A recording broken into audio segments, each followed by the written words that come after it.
Assalamualaikum warahmatullahi wabarakatuh.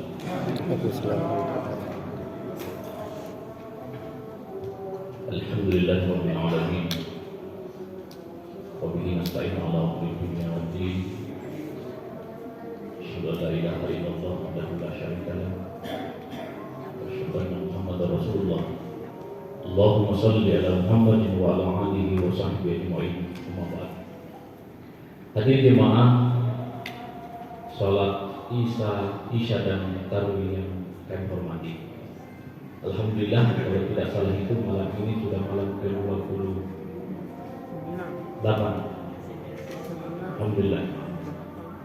28 atau 9? Insyaallah judul anak-anakku yang mau tugas, yang di belakang yang cantik-cantik anakku yang punya buku tugas dari sekolahnya, tulis judulnya. 9 ya. Jadi judulnya adalah Amil, A-M-I-L, Amil. Tapi jangan ditambah H di depannya, tidak pakai H, karena lain artinya kalau ada hanya. Jadi tulisnya A-M-I-L, Amil. Nama penceramahnya katanya yang bisa menjawab dengan benar, maka itu tidak salah. Pertanyaannya adalah, siapakah nama Nabi yang paling kaya dan bisa bicara dengan binatang? Itu nih tulisnya. Alhamdulillah. Hadirin jemaah yang terhormat, malam ini adalah kita isi dengan judul Amil. Pertanyaannya adalah, apa itu Amil dan siapa itu Amil? Amil itu adalah petugas zakat yang mengelola zakat, atau lebih tepatnya Amil itu adalah petugas kebersihan dalam tanda kutip. Nanti sebentar kenapa disebut sebagai petugas kebersihan. Amil itu adalah salah satu tugas mulia yang dilakoni, yang dijalani saudara kita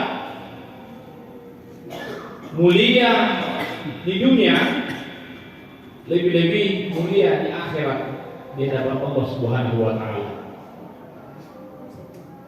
Apa tugas dan tanggung jawab seorang amil?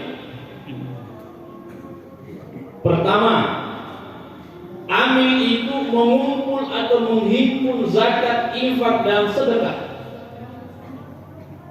Satu. Yang kedua, menyalurkan zakat, infak dan sedekah. Ketiga, mencatat zakat, infak, sedekah yang masuk dan yang keluar. Dan amil itu harus siap di audit. Pertama, audit keuangan. Audit keuangan penggunaan dana zakat, infak, sedekah. Audit kedua adalah audit syariah. Itu dua auditnya.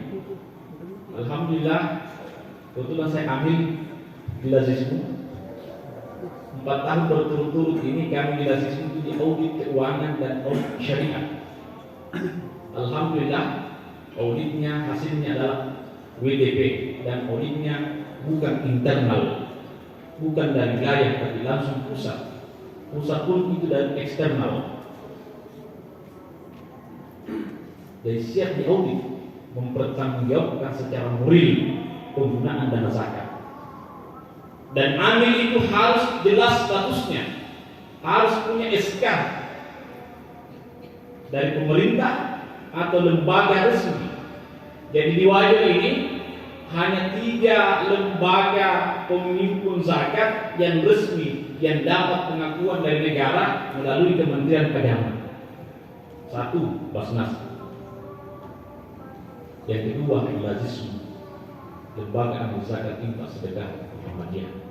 Yang ketiga adalah WIS, Wahda Inspirasi Zakat.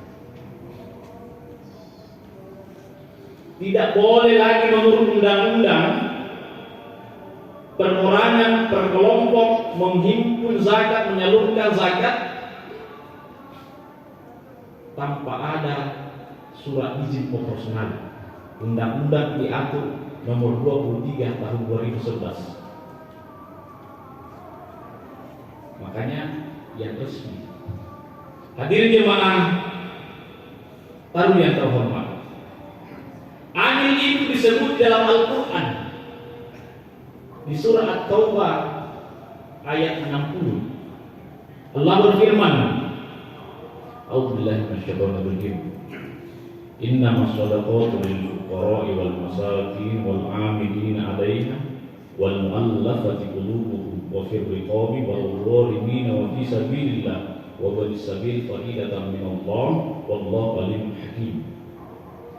At-Taubah ayat 60 ini menjelaskan dan menerangkan bahwa hanya 8 kelompok asnaf atau asnaf yang berhak mendapatkan zakat. Pertama, fakir. Kedua, miskin. Ketiga, amil. Yang keempat, mu'allaf. Yang kelima, riqab. Yang keenam, gharimin. Yang ketujuh, fisabilillah. Dan yang kedelapan adalah ibnis sabil. Pertanyaannya, yang mana dimaksud dengan fakir? Maka jawabannya adalah fakir itu adalah saudara kita yang tidak memiliki pekerjaan, tidak ada pemasukan, tapi kebutuhan hak dasarnya tidak terpenuhi. Tidak ada pemasukan, kebutuhan pokok tidak terpenuhi. Itu fakir. Yang kedua, miskin. Yang mana dimaksud dengan miskin? Yang dimaksud dengan miskin di sini adalah saudara kita yang memiliki pendapatan tetapi tidak cukup untuk kebutuhan hariannya. Kalau istilah mungkin di bahasa Indonesia, lebih besar pasak daripada tiang. Pendapatannya 200.000 per bulan, kebutuhan hak dasarnya sebulan 500.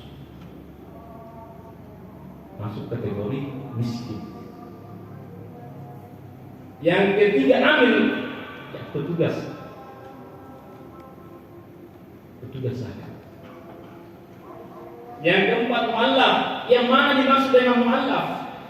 Yang dimaksud dengan mu'allaf itu adalah saudara kita non Islam yang mendapat hidayah dari Allah Subhanahu wa taala dan memeluk agama Islam. Pertanyaannya, kenapa harus dapat zakat? Jawabannya adalah untuk menguatkan hatinya, keyakinannya bahwa Islam itu adalah agama yang rahmatan lil alamin dan memiliki nilai-nilai sosial yang tinggi. Itu salah satu jawabannya. Yang keempat, ridho. Apa itu ridho? Hamba sahaya. Yang keenam, gharimin. Yang mana dimaksud dengan gharimin? Yang dimaksud dengan gharimin ini adalah saudara kita yang terlilit hutang dalam tanda kutip. Contoh, Sulaiman Nyampa, seorang kepala rumah tangga punya anak, sementara anaknya butuh makan, sementara juga tidak ada, sudah habis uang, tidak ada beras untuk memberi makan anak-anak saya di keluarga saya. Jalan terbaik bagi saya adalah saya pinjam di tetangga. Asal jangan pinjam uang untuk berpura-pura, tidak masuk gharimin. Tapi kalau pinjam uang untuk beli makan untuk anak-anaknya, itu bahagian dari gharimin. Yang ketujuh, fisabilillah. Yang mana dimaksud dengan fisabilillah? Yang dimaksud dengan fisabilillah adalah yang berjuang dalam Allah. Seperti apa contohnya? Banyak. Salah satunya adalah guru mengaji. Guru mengaji itu adalah bahagian dari fisabilillah, yang mendidik dan mengajar anak-anak kita yang awalnya tidak mengenal huruf hijaiyah sampai bisa membaca Al-Quran. Tidak ada gajinya. Itu salah satu contoh fisabilillah, bukan satu-satunya. Salah satu, bukan satu-satunya. Yang kedelapan adalah umman sabil. Yang mana dimaksud? Yang dimaksud dengan umman sabil adalah saudara kita yang melakukan perjalanan jauh dan dalam perjalanannya ternyata habis pembeli bensinnya, habis bekal, habis uang makan, berhak juga mendapatkan zakat. Hadirin jemaah tahu yang terhormat, khusus zakat fitrah. Zakat fitrah dan 8 ini, fakir miskin itu menjadi prioritas. Jadi zakat fitrah itu yang diprioritaskan dari 8 ini adalah fakir dan miskin. Hadirin jemaah tahu yang kami hormati, saya mengutip Bapak Profesor Dr. Abdul Qasim mantan Rektor UIN Awal di Makassar. Beliau mengatakan, salah satu kehormatan yang dimiliki amil adalah karena di-SK-kan oleh Allah. Amil itu punya surat tugas. Surat tugas, surat perintah. Surat perintah dari mana? Bukan surat perintah presiden, bukan surat perintah gubernur, bupati, camat, tetapi surat perintah dari Allah Subhanahu wa Ta'ala untuk mengambil zakat. Hadir jemaah yang terhormat, amil itu bersahabat dengan si kaya, bersahabat dengan si kaya, bersahabat juga dengan si miskin. Jadi hanya 2 sahabatnya. Amil itu harus pintar-pintar mendekati si kaya atau yang memiliki harta yang cukup, yang disebut dengan zakat. Meyakinkan bahwa keluarkan zakat tak 2,5% zakat mal. Setelah itu sahabatnya dia serahkan ke sahabatnya yang satu, yang si miskin. Itu tugasnya. Yang kedua adalah amil itu menolong si kaya, menolong si kaya, membantu si miskin, menolong wa ta'awanu 'alal birri wat taqwa, tolong menolong dalam hal kebaikan. Bagaimana bentuk caranya menolong si amil untuk si kaya dan si miskin? Di dalam Al-Quran Allah telah menegaskan dan memberikan surat tugas kepada amil. Di surat At-Taubah ayat 103 Allah berfirman, A'udzubillahi minasyaitonir rajim. Khudh min amwalihim shadaqatan tutahhiruhum biha wa shalli 'alaihim. Ambillah zakat. Jadi ini surat perintah. Ini surat perintah dari Allah untuk ambil, bahwa ambillah zakat dari mereka. Siapa mereka? Si kaya. Untuk apa?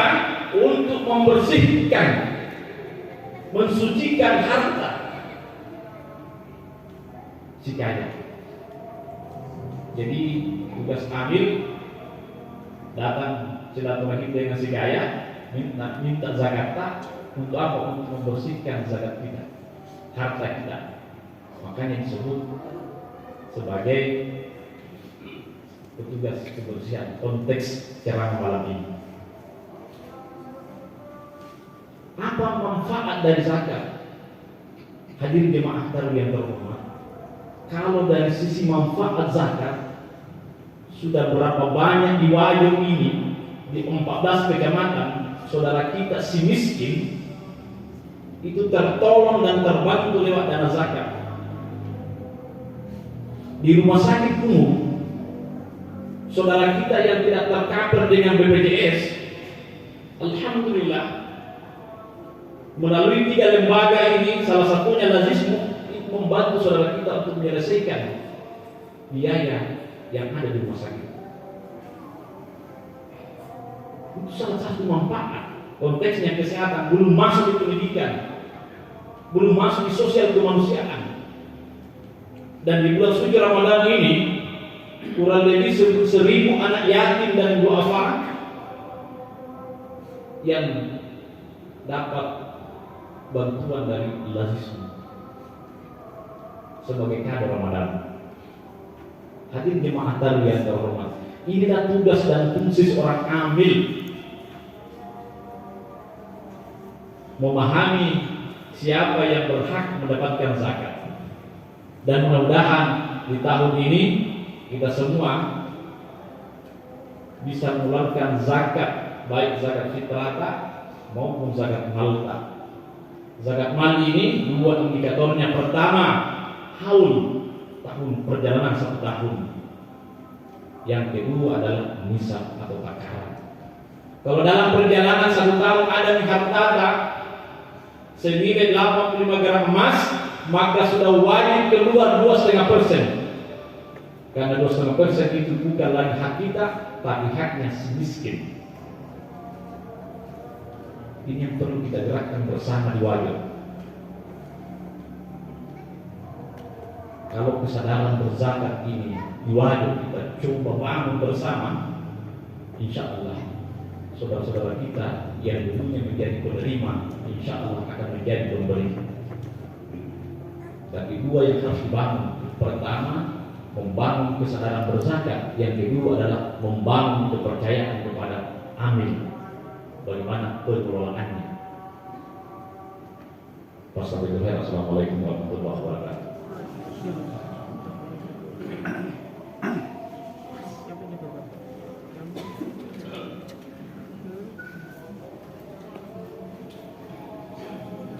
Okay.